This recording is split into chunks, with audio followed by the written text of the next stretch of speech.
Hello, this is Dan Flower for LegoPoker.com.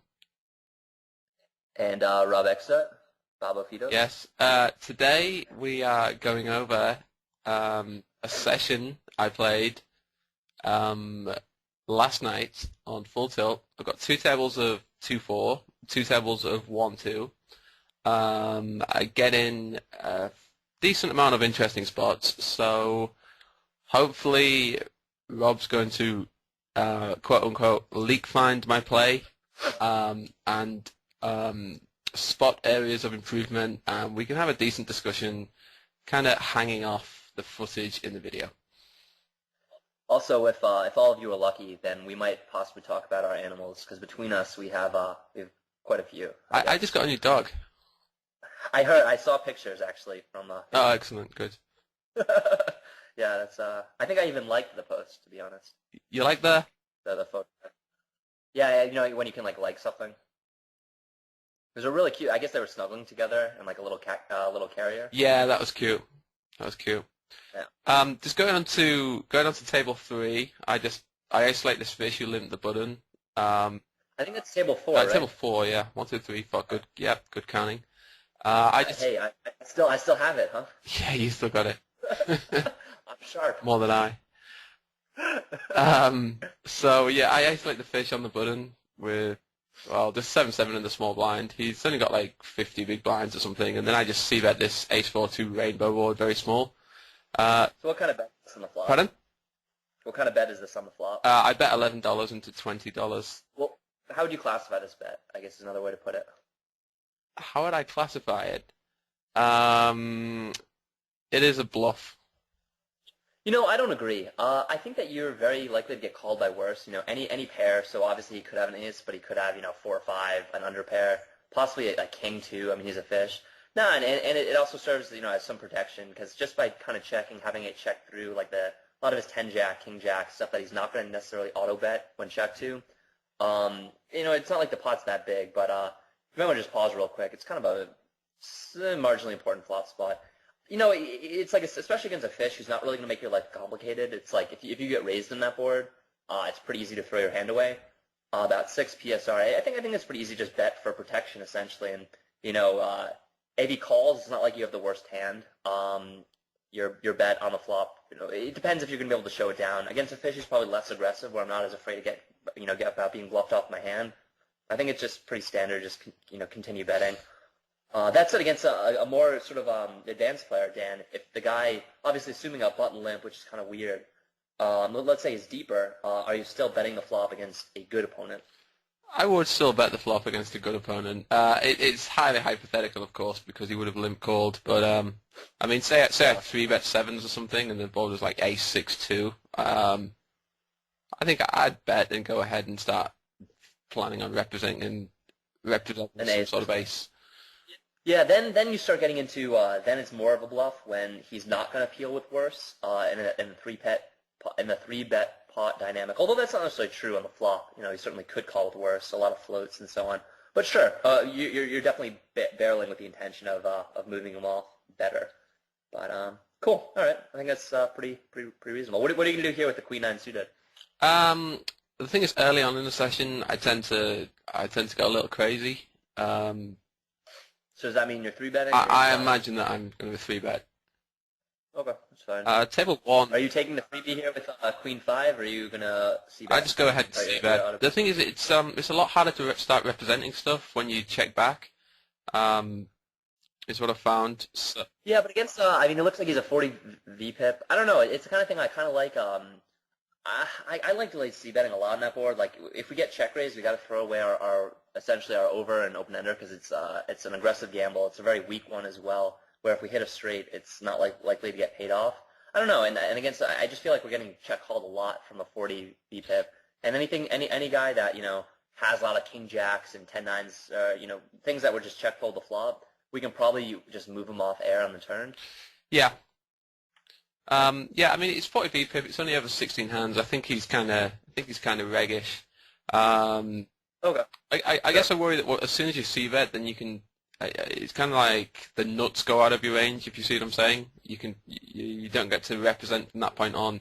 any kind of super strong hand on the Yeah, but flop. I mean, the main thing as well is like, I don't know, in the typical grind, I feel that it's not that important to constantly represent the nuts because people just aren't going to believe you. But sometimes it's nice to represent sort of a more marginal hand that's still better than any of his air, which kind of prevents them from sort of moving you off, and it's kind of a cheaper price to just move him off when he has nothing. Yeah. All the while, when he has something decent, you give yourself the free card. It's just something to think about, I guess. Yeah, I mean, I guess the worry I have with say let's just think about this hand for a second.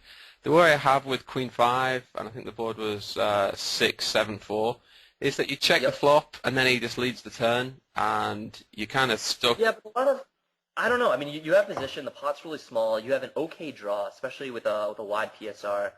And there's a lot of turn cards that can make the hand more interesting. As in, you pair, you hit a straight, which is really strong on that board. Obviously, maybe another diamond comes, so you have a flush as well. I think I don't know. I think you have a lot of options there, and whenever you kind of keep more options, especially with position in that case, I think you're more apt to make a larger gain, I guess, in terms of profit. Even though I think you win the hand slightly less often, I do think you win a slightly bigger pot on various cards. Yeah, just a way to mix it up. By no means would it necessarily be a standard check.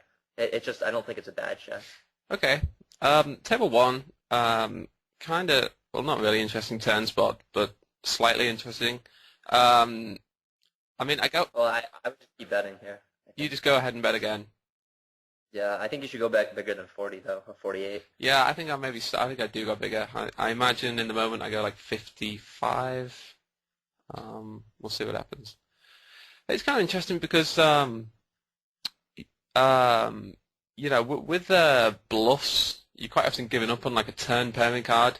So there are some spots come up in this video where I just check the turn pairing card out of position when I've kind of still when I've got like trips and things like that. And it kind of like balances the times that you don't like that word, but it kind of balances the times that you're giving up on those cards. Yeah, I mean, I definitely would give up on that card quite often, but I still think that if he peeled you with a jack, he on the flop, which is very reasonable, the jack thinks it got a little stronger, although it's kind of a lot stronger against your bluffs, a lot weaker against when you have anything better. But they might play on obviously an ace, which may pot control the turn. I don't know. It's the kind of thing if you check to those hands, they're going to definitely pot control. It's not like he has absolute air too often floating in that spot, so. And I think you should charge a draw as well. I don't know. I would just keep betting. I don't think there's really. No, yeah. I think it's quite clear. I mean, we're going to have flush draws that we're going to bet against sometimes as well. Table 2, I think about the current older age, if you like, is cold 4 betting. Yep. I really want. And you've got yeah. I really. Interesting spot. Sorry, go on. I'm sorry, I keep interrupting you. I'm going to sip my tea. The current rage, cold 4 betting, and you have ace jack off. You might want to pause so we can see what do you want to do here? I didn't want to get the video off to a total train wreck, so I ended up folding. But I mean, I have a number here that's got cold 4 bet, and his cold 4 bet was actually 0, but that was only over 202 hands, and there's not necessarily been any spots for it. I think the way he played later on, I think that this is definitely a bluff a high percentage of the time, and I kind of wish I jammed. Yeah, the only mistake here really is I would probably 3-bet under the gun raiser with ace jack off here in the spot, like, I don't know, never. Okay, I mean, the thing is, I don't think it's profitable to flat ace jack off, particularly with some active players behind you. So therefore, if the option is to fold it, I'd rather 3-bet the very top of my otherwise folding range. Okay, that's fine. I got you then. All right.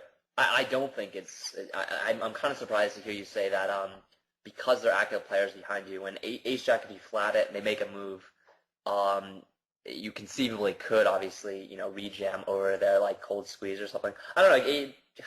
It's just I just don't like it, but whatever. It's fine. Okay. I mean, I guess I don't flat it because I'm scared of them making a move, but I 3-bet it and they still make a move. Yeah, now you lost. Yeah, I guess that's true. So, but not like they would, have always made it against either a 3-bet or a call. Maybe they just had a hand. Sometimes that happens. Table 1, I see that this board, it's slightly marginal, I think, but I think I can just about have some turn cards that I like to bet again. What turn cards are you gonna bet again? A 3, probably a 7, even though I'm not going to love it, a diamond. A 4 or a 5, I'd probably start thinking about turning it into a bluff, turn and river, and kind of use it as Right. two-pair draw. Right. Um, That's re Yeah. Yeah, I think alike. I think that's fine. You could probably bet a 2 as well. yeah. Yeah. It's kind of like I have a wide range on the button, so C-bets should work less often, but they just don't seem to.